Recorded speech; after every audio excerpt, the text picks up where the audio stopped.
Bismillahirrahmanirrahim. Assalamualaikum warahmatullahi wabarakatuh. Yang terhormat Dr. Andes Haji Ahmad Mulyadi Prana MPD, yang terhormat Ibu Anggit Meriana SPD MPD selaku dosen pengampu mata kuliah pedagogi, dan yang terhormat kepada rekan-rekan kelas D yang saya banggakan. Pada kesempatan kali ini, kami dari kelompok 5 akan memaparkan materi tentang kewibawaan dalam pendidikan.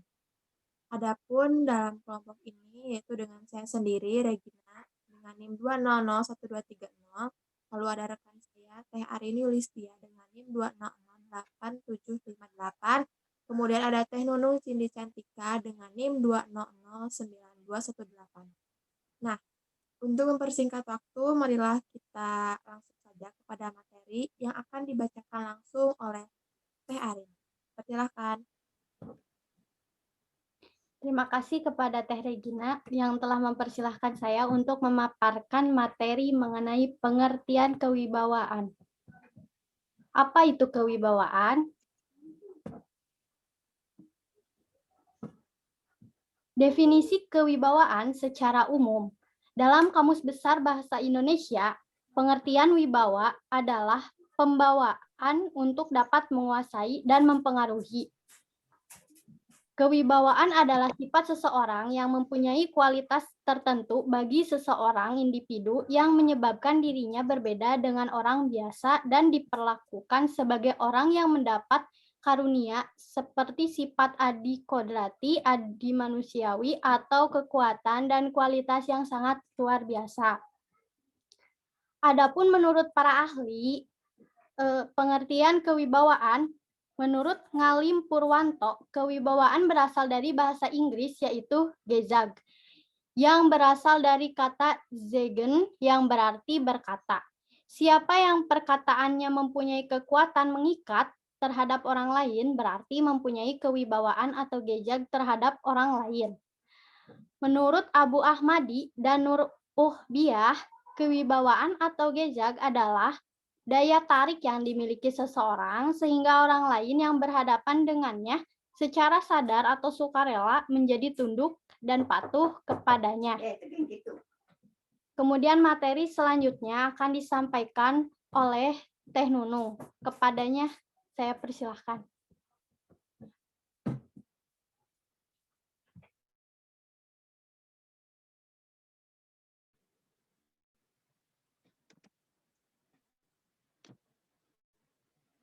Baik, terima kasih Teh. Yang selanjutnya yaitu kewibawaan dalam pendidikan.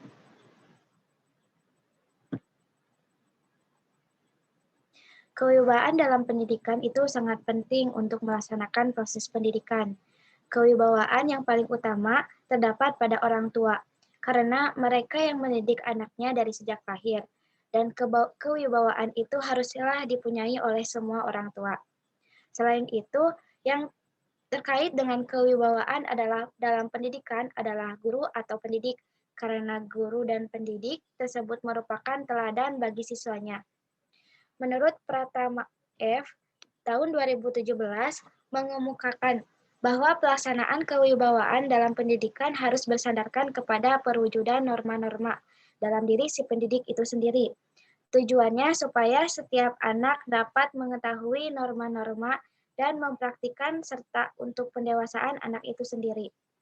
Sebagai orang tua dan pendidik harus memiliki sifat kewibawaan dan harus berwibawa di depan anak-anaknya.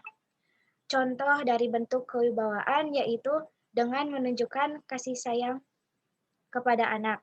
Dengan itu, anak-anak akan tumbuh dan berkembang sesuai dengan zaman, mengetahui norma-norma, memiliki teladan, menghormati orang lain, serta mengetahui arti dari kewibawaan itu sendiri.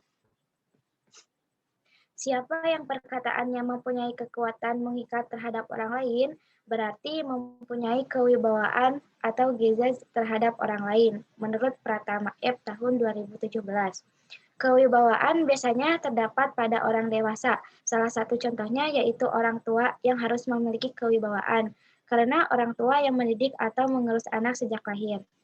Materi selanjutnya yaitu fungsi dari kewibawaan pendidikan. Pendidikan merupakan gerbang bagi anak untuk menambah pengetahuan dan berakhlak yang benar.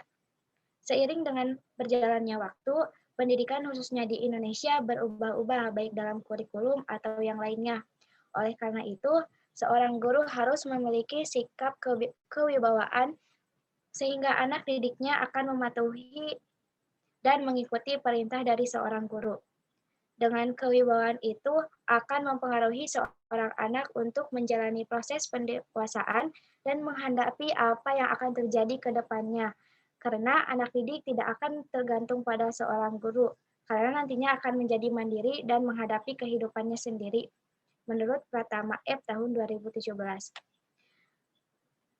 Menurut Pratama Ep, mengemukakan bahwa contoh sikap yang tunduk terhadap kewibawaan pendidikan antara lain yaitu sikap menurut atau mengikuti, yaitu mengakui kewibawaan orang lain yang lebih besar karena paksaan, takut, jadi bukan tunduk atau menuruti yang sebenarnya. Sikap tunduk atau patuh yaitu dengan sadar mengikuti kewibawaan, artinya mengakui hak pada orang lain untuk memerintah dirinya dan dirinya merasa sendiri terikat akan memenuhi perintahnya. Menurut Ti Putri, dalam Pasikaha tahun 2017, ada beberapa fungsi kewibawaan yaitu bagi guru, bagi siswa, dan bagi sekolah. Fungsi kewibawaan bagi guru yaitu untuk mencapai wibawa. Guru selalu mencapai introspeksi diri, yakni senantiasa melakukan yang terbaik dalam mengajar, serta disertai kompetensi keilmuan yang memadai. Artinya, dengan itu guru dapat melakukan proses pembelajaran dengan lancar, sesuai dengan tujuan pembelajaran yang diharapkan. Selanjutnya, fungsi kewibawaan bagi sekolah, yaitu sekolah menjadi berkualitas jika gurunya berwibawa. Karena dengan sekolah yang berwibawa dan guru yang berwibawa akan menjadikan anak yang tadinya tidak tahu menjadi tahu dan akan berperilaku baik dan dewasa. Sedangkan fungsi dari kewibawaan bagi siswa yaitu membuat anak menjadi menghormati norma-norma yang ada. Yang kedua, supaya anak tumbuh dewasa dalam pergaulannya, anak akan mengetahui kewibawaan dari orang lain dan dirinya sendiri. Yang ketiga, seorang anak akan memahami arti dari kewibawaan dalam pendidikan. Dan yang terakhir yaitu seorang anak memiliki sifat yang patuh dan percaya terhadap orang lain. Kewibawaan bagi guru, sekolah, dan siswa saling keterkaitan. Fungsi tersebut akan didapatkan kewibawaan jika dilaksanakan. Guru harus memiliki wibawa karena sangat berpengaruh bagi sekolah dan siswa. Guru yang memiliki kewibawaannya tinggi akan menjadinya siswa menuruti semua yang diperintahkan. Sehingga dengan adanya ketaatan siswa kepada gurunya ini akan berdampak baik pada kualitas sekolahnya. Untuk selanjutnya akan disampaikan oleh Teh Regina. Kepadanya dipersilahkan. Baik, terima kasih Teh. Untuk selanjutnya ada perbedaan antara kewibawaan orang tua dan kewibawaan guru. Nah, slide selanjutnya.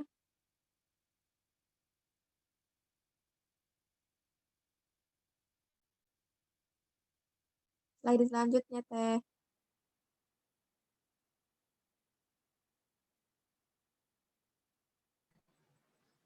Mohon maaf, laptopnya lagi nge-lag.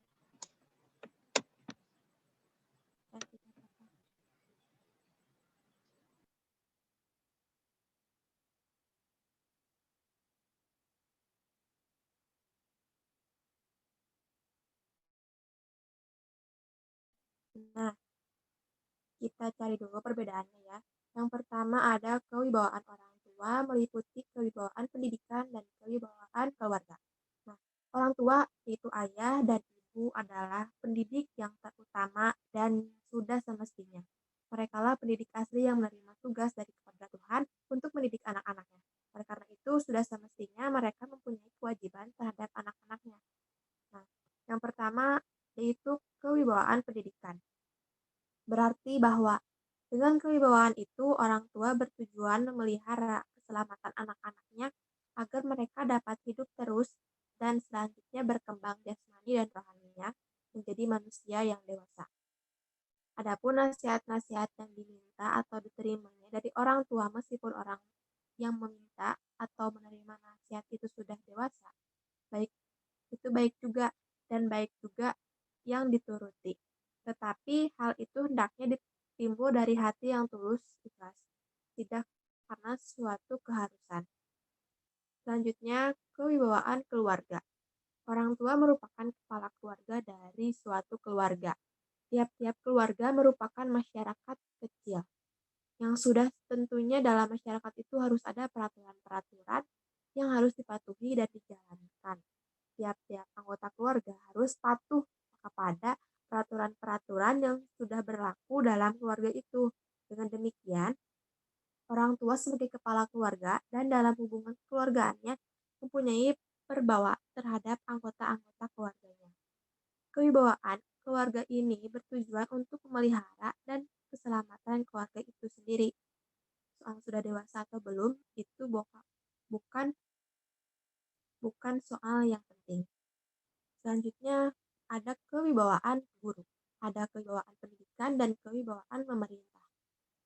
Kewibawaan guru atau pendidik-pendidik lainnya, menurut Jamarah, guru atau pendidik-pendidik lain atau bukan orang tua menerima jabatannya sebagai pendidik bukan dari kodrat Tuhan, melainkan dari pemerintah. Ia ditunjuk, ditetapkan, dan diberi kekuasaan sebagai pendidik oleh negara atau masyarakat. Maka dari itu, kewibawaan yang ada padanya pun berlainan dengan kewibawaan orang tua. Sebagai teladan guru, harus memiliki kepribadian yang dapat dijadikan profil dan idola. Seluruh kehidupannya adalah figur yang paripurna.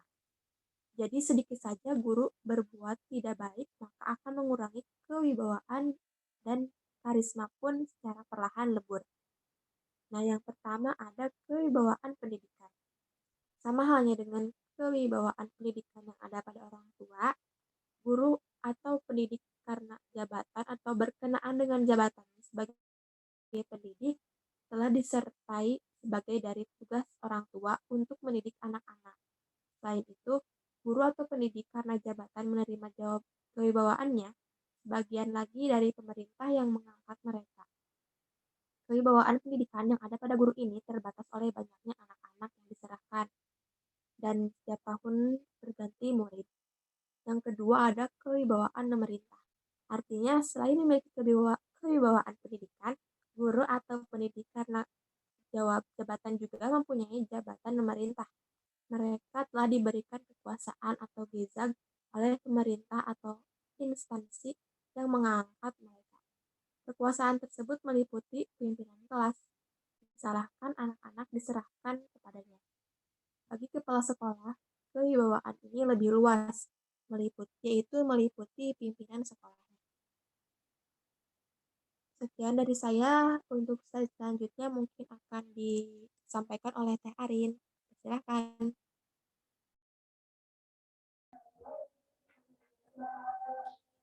Pendidik dalam menggunakan kewibawaannya. Kewibawaan pendidik yang dimaksudkan adalah menolong dan memimpin anak ke arah kedewasaan. Oleh karena itu, penggunaan kewibawaan pada pendidikan harus berdasarkan faktor-faktor berikut. Yang pertama, dalam menggunakan kewibawaan, hendaklah didasarkan atas perkembangan anak itu sendiri sebagai pendidik. Pendidik hendaklah mengabdi kepada pertumbuhan anak yang belum selesai perkembangannya. Dengan kebijaksanaan pendidik, hendaklah anak dibawa ke arah kesanggupan, memakai tenaganya, dan pembawaannya yang tepat. Jadi, wibawa pendidikan itu bukan bertugas pemerintah, melainkan mengamati serta memperhatikan dan menyesuaikan pada perkembangan dan kepribadian masing-masing anak.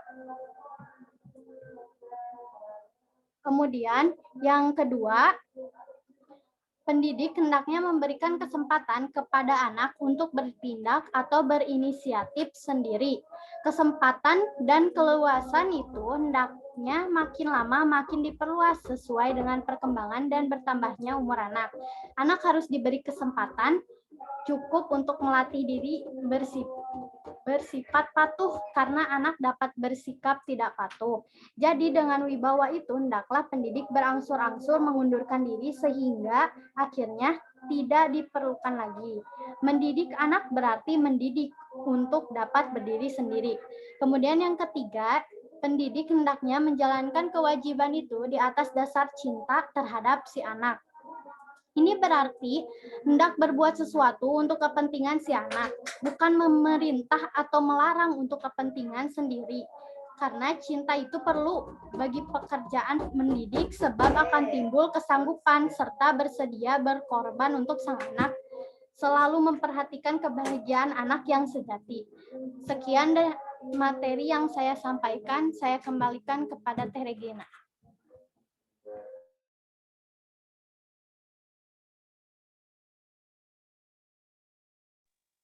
Baik, sekian dari kelompok kami. Mohon maaf apabila banyak kesalahan karena kami juga masih dalam proses pembelajaran.